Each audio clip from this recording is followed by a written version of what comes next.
I join a small-town hospital as a records technician and uncover that a celebrated young surgeon has stolen his disgraced father's identity to operate on patients. Rather than alert authorities, I quietly sabotage him, force his resignation, and learn to reclaim my life, eventually turning my scars into lessons for others. I settled into my new routine at Riverside Community Hospital with the same determination I'd brought to Eastbridge. Quiet competence, no questions asked, invisible ambition. My new apartment overlooked a narrow alley where stray cats prowled at dusk and a single lamppost flickered on at 11 each night. I bought a small desk lamp, the kind with a flexible neck, and each evening I'd sit there with patient files spread like playing cards, reviewing charts, making sure every entry matched the lab results and imaging reports. I'd perfected my little rituals.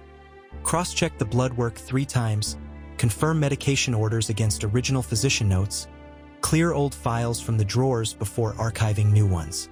It was tedious work, but safe work, the kind that kept me awake at night without exposing me to disaster.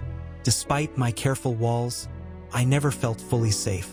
Every time the elevator dinged on my floor, I braced myself, half expecting him to step out, briefcase in hand, that arrogant smile flickering across his face.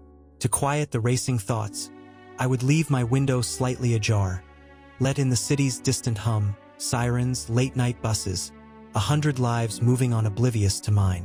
In the mornings I dropped by the corner cafe and ordered black coffee. No sugar, no cream, and watched the barista mist hot milk with an expertise I envied. I studied her movements, hoping to lock in new patterns of observation that had nothing to do with fear or revenge. Work at Riverside was different, less glamour, more chaos. The ER overflowed with injuries from highway pileups and bar fights. The wards bustled with restless families of dementia patients, and the records department was a crowded hive of temp hires and interns learning how to code. I slipped into my role easily, a ghost in the background, offering a polite smile when people asked my name, never volunteering more. But despite the distance, despite the new setting, I found my focus drifting back to him, Brewer. The civil service angle of my surveillance had transformed into something more personal, a dread I couldn't silence. Then came the letter. I found it tucked inside my morning mail like a mocking bookmark. No return address, thick cream-colored paper, my name typed in crisp courier font.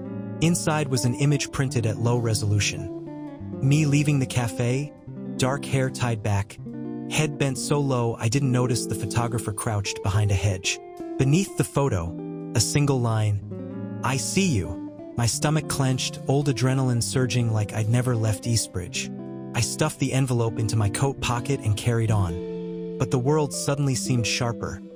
The cafe doors chime, the plastic seat of the bus, the fluorescent glare in the hospital corridor. Every corridor corner felt like a threshold to another trap.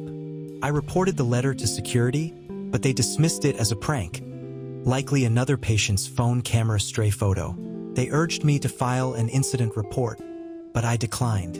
I knew better. Once you admitted fear, you invited scrutiny. Instead, I redoubled my habits. Sealed windows at night, checked the locks twice, replaced the flickering lamp with a sturdier lock on its base, so it wouldn't topple if someone tried to break it.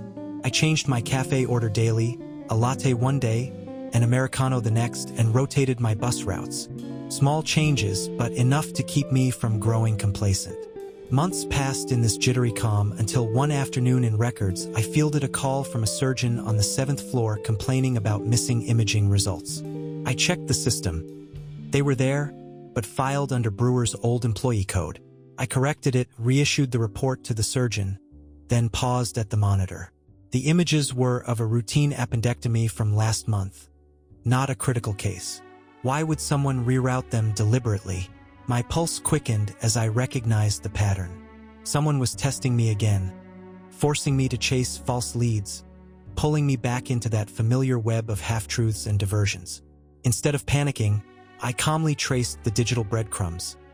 IP addresses, timestamp logs, user IDs. The trail led to an unremarkable temp's workstation. Someone so low on the totem pole they likely wouldn't suspect they were a pawn. I discreetly switched the access privileges, locked the temp out of critical folders, and sent a private message to IT under the guise of routine security maintenance. Minutes later, I heard muffled curses in the next cubicle and the tapping of hurried footsteps. The temp stumbled out, eyes wild, knocking over a stack of folders in front of me. I helped pick them up without a word, heart pounding but face serene. That evening, I found another envelope waiting on my door. This time, the paper was thin, nearly translucent. Inside was a single business card. Alan Brewer, MD, Director of Surgery, Eastbridge General Hospital. The card was pristine, as though freshly printed for a new office. On the back, in my handwriting, "It couldn't have been mine," were the words, "It's never over." I stared at it until the edges blurred, then peeled it off my door and burned it in the sink's gas flame, watching the plastic curl and blacken. The acrid smoke stung my eyes, but I let the fire consume it. When the last edge melted away, I felt a hollow victory. I realized then that I'd built walls around myself that couldn't keep secrets out. Surveillance and subterfuge had become as natural as breathing, and the lines between hunter and hunted had blurred. I decided I needed something more permanent, a way to reclaim my narrative rather than be led by his shadow. I began to document everything. A hidden journal under my mattress where I recorded dates, incidents, suspicions. I snapped discreet photos of envelopes, discarded business cards, every clue that arrived. I memorized faces in the lobby, asked the janitors about unusual visitors, learned the schedules of the cafe employees. I turned from the silent technician into a covert archivist of my own life.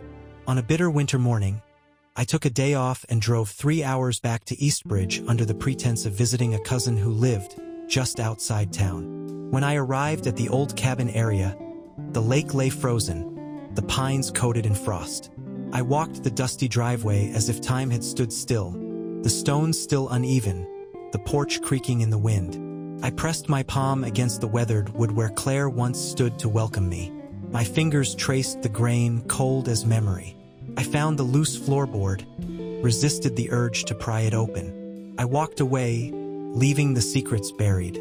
I realized that some doors, once closed, should remain so. Back in the city, I switched hospitals again, this time to a smaller clinic with no surgery wing, no high-profile doctors to emulate or expose. I found solace in routine checkups, in blood pressure readings and vaccination charts. I watched my reflection in the plastic ID badge pinned to my coat. Saw a woman neither victim nor avenger, but someone who refused to be erased. The city's neon haze buzzed through my window each night, and I learned to let it lull me rather than unsettle me. My journal lay hidden beneath a false bottom in my file cabinet. I never burned those pages. Even now, years later, I still glance over my shoulder when I enter a room. I still note who sits at which elevator, who holds the door, who asks for help without a word of thanks. But I also teach a weekly seminar for new records interns on digital security, on the ethics of information, on the importance of vigilance. I tell them stories, anonymized stories, of the worst that can happen when credentials are forged and trust is broken. I watch their faces brighten with concern or frustration or fear, and I know that perhaps I'm doing something right, turning my scars into lessons, my nightmares into cautionary tales. And if Alan Brewer ever resurfaces under another name, carving his way through another hospital's wards, I won't be frightened. I'll be waiting, but I won't be hiding. I'll be right where I need to be, not as prey but as the keeper of my own story.